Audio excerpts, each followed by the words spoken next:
In just a few minutes, I'm going to ask Warden DeWayne Burton to come up here. But before I do, I want to give some words of introduction. Several years ago, I had the privilege of going down to Louisiana and visiting Louisiana State Penitentiary, also known as Angola. And one of the purposes for me was to talk to the warden then, Warden DeWayne Burton, about the educational programs they had going at Angola, because they were very, very successful with a similar type program that we have. And it made a huge difference there in the prison. That prison has over 6,000 inmates. And they were able to do just remarkable, reformative things, in part through these educational opportunities. So I was down there to learn, especially from Burl Kane, about, we're thinking of doing this in Michigan, how do you do this? And as I got to know Warden Kane, one thing he said to me is this: basically everything depends on the warden. It doesn't matter what prison you go into, it doesn't matter what they have or don't have, it doesn't matter how good your students are. If you have a warden who is supportive of the program and is going to pave the way for that program to be successful, you're going to have a successful program. If you have a warden who's not going to pave the way, it's not clear what you'll have. And so he said, everything depends on the warden. And my response to that was, well, we chose the prison. We don't know yet about the warden. So there we were at the Richard Handlon prison, and then we got to know Warden DeWayne Burton. And it didn't take long at all for me to realize we've got the right warden. And now, 2.5 years into this, I'm absolutely convinced that we have the right warden. Amen. And so we have been blessed by our students, by your loved ones, but we've been blessed by DeWayne Burton. He gets it. He has a vision for the kind of program that we now have. He has a vision for lots of programs that are now up and running at the Handlon prison. And we literally could not do what we do without him. And so sometimes he talks about retirement, and I quickly try to talk him right out of it. Because we have the right warden. And we have been blessed by him, we have been encouraged by him, and we just have a whole lot of fun working with him.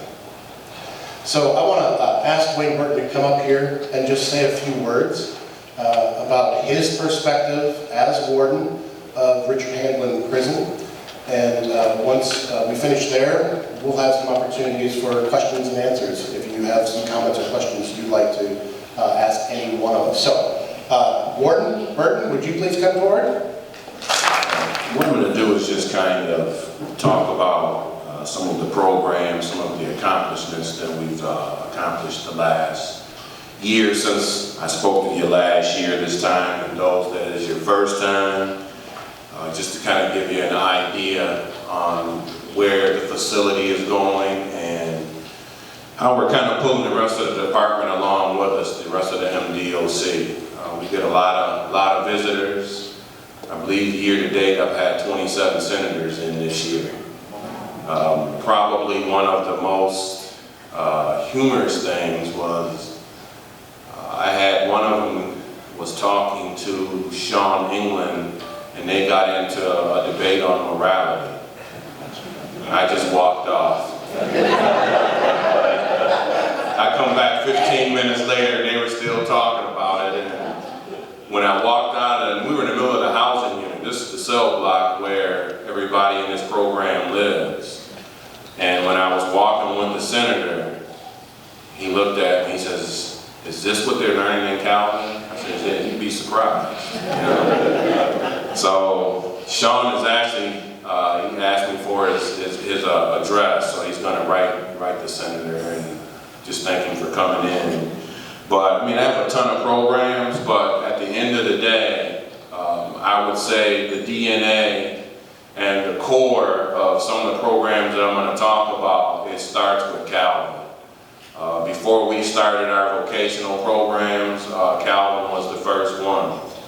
So, and as I told the director and everyone else, you know, asking me to choose between my programs, is asking me to choose between one son versus the other. You just can't do it. So, but just in a nutshell, just to kind of let you know what we're doing with Calvin, I'm really leaning on these gentlemen that are in this program. And one of the things that we emphasize to them is, yes, they're getting this education, they're getting the ability to be able to, transform, but we're asking them, they have to give back to the rest of the community. And in the ways that they're giving back, they're actually, not only are they affecting my facility, but they're having an impact outside the facility.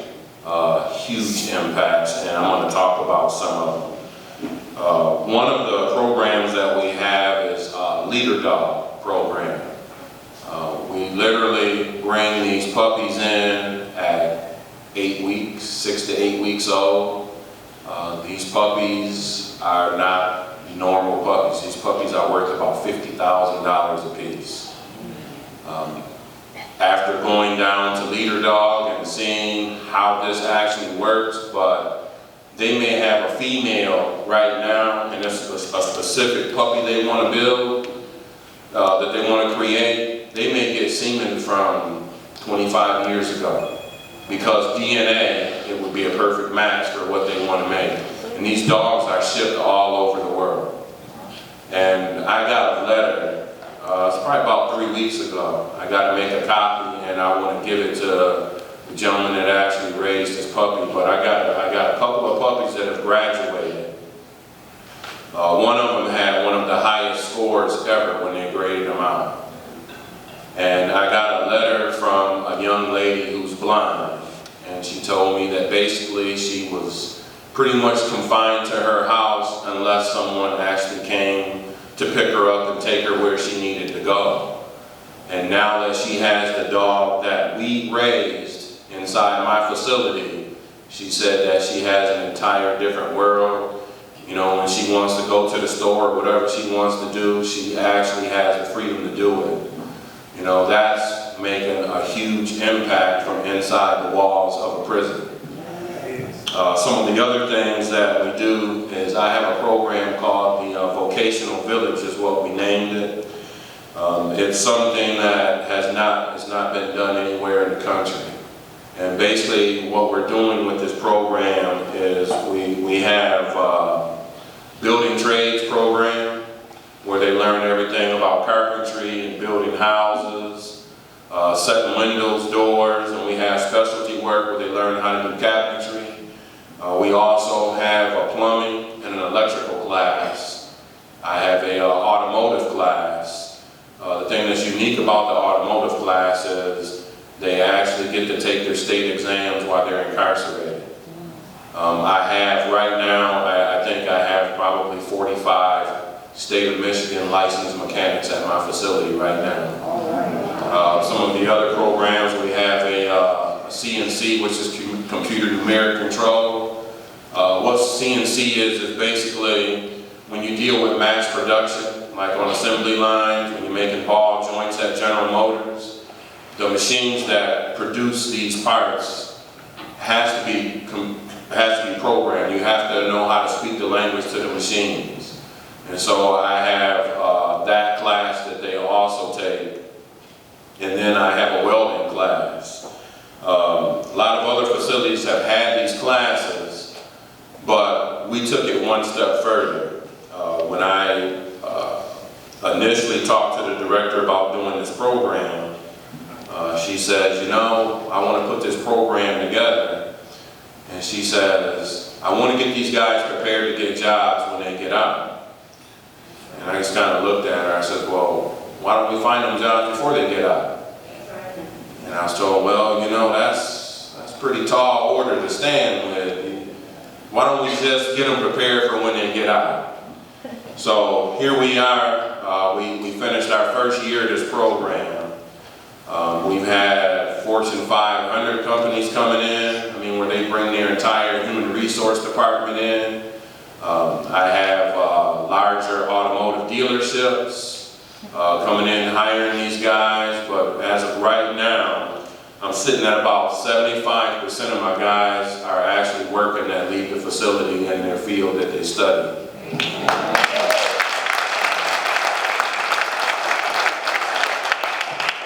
But how the two tie into one another is I placed one gentleman is actually in the Iron Workers Union.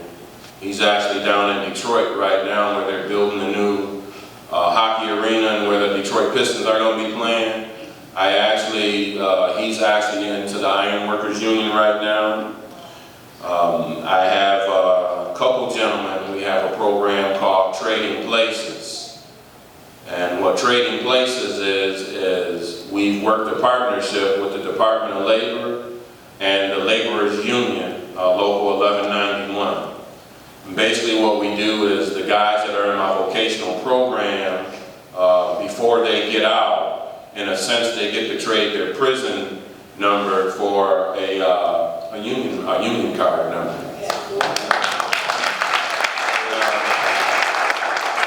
How all this stuff ties in together is there's a lot of math that's involved in these programs. You can't get into some of these unions without being able to pass some of the exams. So what I've done is I've had to reach out to the gentlemen that you've seen in the screen, your loved ones, the guys that are in my Calvin. I call them my Calvin posse. And so I volunteer them for a lot of stuff. And so what we got going right now is all of these classes, the plumbing, the electrical, that you have to have a lot of math for. A lot of them are like, look, this math isn't clicking for me. And so what we do is at night, I have it set up pretty much every night. I've given some of the Calvin students their own classrooms. And they're quasi-teachers, they're instructors. And the rest of the population knows this guy is going to get you to the finish line with your deficiency in math. And so these guys are actually, it's working. I got some pretty good informal confirmation the other day. For me, going into the facility, I wish I could put vanishing cream on. I mean, when I leave out, I hear the radios and the phone, the warden's out, the warden's out. You know, I mean, I even try to sneak by myself. I don't walk with a group of people. I like to just walk by myself. I like to look at the flowers, whatever it is. Sometimes I just like to be by myself when I'm walking in the prison. And so I was actually in the academic wing last week, and I was talking to Todd Chaffee. And one of the other programs that we put together is actually through the federal government. They issue Pell Grants in the state of Michigan. And so they let me have a certain number of Pell Grants, so I have another group of prisoners that are getting a college education through a federal Pell Grant. They can get an associate's degree, a 2-year degree. Well, when we first brought this program in, the college that I was working with, I mean, in my opinion, I felt like it was a failure. And so I had to call all these students that were there and into the auditorium and talk to them. And at that point, I knew the only way I could make this program work, this Pell Grant program work, was I had to go to the Calvin posse again. And so I have some of the gentlemen are taking their classes full-time at Calvin, but then they go and they sit in these other classes for Jackson College. They take notes, and then at night I give them classrooms so that the guys that are lagging behind can actually show up and catch up. So I was standing out in the hallway. I was standing in the hallway with Todd. I want to say, was it maybe Tuesday this past week? Anyway, they were just letting out of class, and I'm in the middle of the hallway, and I'm trying to catch guys, you know, guys coming out of Jackson class. I'm pulling them over. Hey man, how's your class going? He says, man, you know what? He says, I got an E in math last time, and now I got an A. He says, I couldn't have got an A without those new tutors you put in there. That was my Calvin guy. You know, as a result, you know, like I said, we're sitting at about 75%. Right now, one of my prized students out of the program, the Vocational Village program, he graduated out of my electrical program. And out of the electrical program, he was one of the students that was down there taking the additional math that the students from Calvin were helping him with. And so we got a job offer on the table for him that required a lot of study and a lot of traveling in the electrical field. So I had to actually go to the director. The first job offer that he got, well, he had a local job here in Grand Rapids that he did for about 6 weeks because it was a lot of traveling. Well, he did a really great job on this job, so they asked if he could go to Nevada. I said, well, how long is he going to be gone? He said, well, 4 months. So I had to go to the director and the head of the probation department, but nonetheless, I was able to get him his parole temporarily transferred out to the state of Nevada. We recently received his first paycheck. I actually hung it up inside the plumbing and electrical class for all the other students to look at it. But he's making $1,900 a week, 75 days out of prison.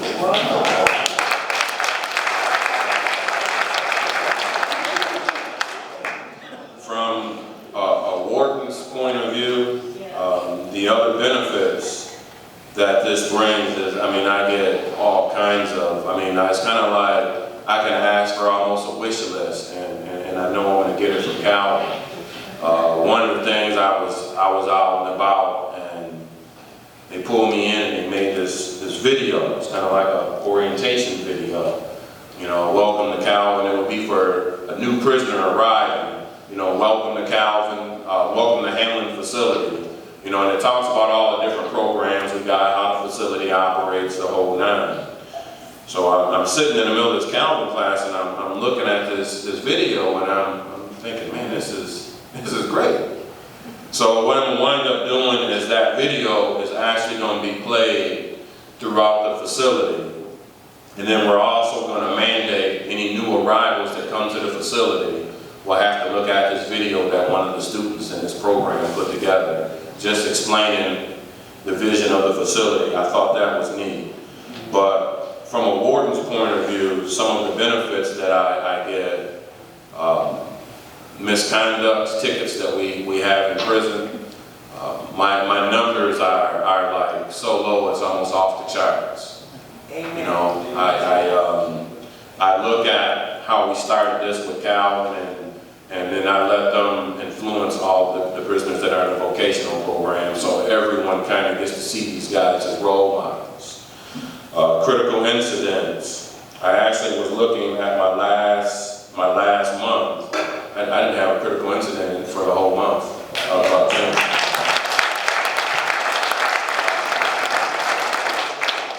As far as staff, you're never going to be 100%. I couldn't sit here and say 100% of every staff person. I got 320 staff. I couldn't sit here and say 320 people are all 100% behind this program, but I can tell you the majority is behind it, and the numbers are growing. And what they have to look at, and like I tell them, you can't argue with data, you can't argue with stats, and you can't argue with the numbers. But one of the things that I do know is we have what's called a transfer list, where once a year they open it up and officers get to transfer into facilities. And I can tell you this, I didn't have anybody put in a transfer out of Handlon. And I have a bunch of other people that are working at other facilities that want to transfer into Handlon. Actually, the numbers were so overwhelming, I had to call my boss the other day. And as one particular facility in general, I mean, every week you hear about staff assaults, prison assaults. I mean, they're shooting warning shots with guns, and I mean, we just don't have that at my facility anymore. I mean, that storm is in the rearview mirror. And I had to call my boss. I said, you know, the transfer list is open. And I said, right now, I got 12 people from one facility want to come here. I said, if I do that, that's going to wipe them out. So as it stands, I couldn't take them as bad as they want to come.